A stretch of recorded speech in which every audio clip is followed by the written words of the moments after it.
for letting me speak. Thank you, Jonathan. The next speaker I have signed up is Ron Garner. He's his screen name is wrong there, so it's up there as Tom Drews. But Ron, if you could unmute yourself, please. Yeah, thank you. I couldn't get it undone. So anyway, my name is Ron Garner. I'm president of Puget Sound Anglers State Board, and I'd like to talk about agenda items 6 and 7. Number 7, I support delegation of authority to the director. Number 6, it appears to be membership drive season. This Columbia River commercial buyback was tried last year in the Senate Natural Resources Committee, where it failed so bad the chairman couldn't even get it out of his own committee, so it died. Why do it again? There was no legislative support, but here we are. The commercials provide an important data component of fisheries management for both recreational and commercial. The seasons are made from and managed. They are federally mandated to be there. To date, they have the best ability to catch the excess hatchery fish, keeping them off the spawning beds, while providing fish for the taxpayers. WDFW gets beaten on by the Puget Sound public. Why? I believe it was year 2000. The Puget Sound non-tribal fleet was stripped of Chinook and Coho and given to the recreational fleet to have recreational priority in the Puget Sound.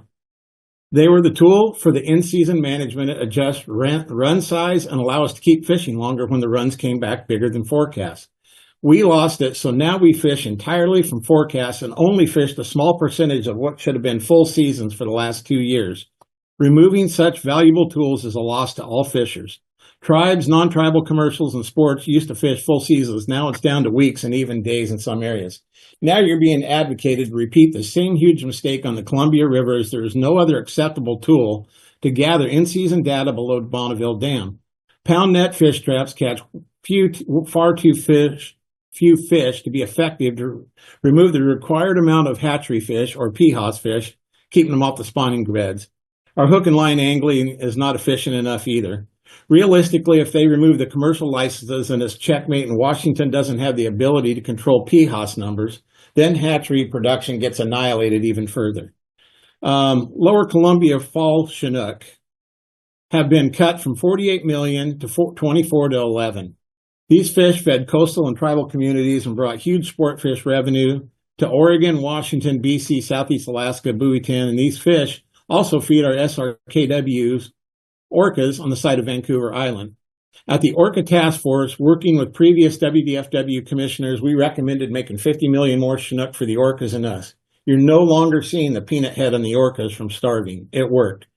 Columbia River Mitchell Act funding from the United States Congress votes comes from all states for this to provide salmon at their home states' taxpayers' tables. These fish do not belong to just one entity, but the entire U.S.